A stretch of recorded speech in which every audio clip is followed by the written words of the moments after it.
To turn on your device, press and hold the long button adjacent to the LED battery indicators. Notice that it takes several seconds for the device to turn on.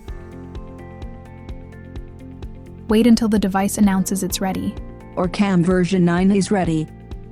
To read text, hold the device in your hand like you would a pen and place your index finger on the round button. Press and hold the device to aim the laser frame at the block of text you want read to you. Hold the device steadily and release the round button. You will hear a camera shutter sound and some beeps, after which the device will start reading. Before I proceed to give an account of my leaving this kingdom, it may be proper to inform the... Noted that to capture a full page, you can rotate the device 90 degrees.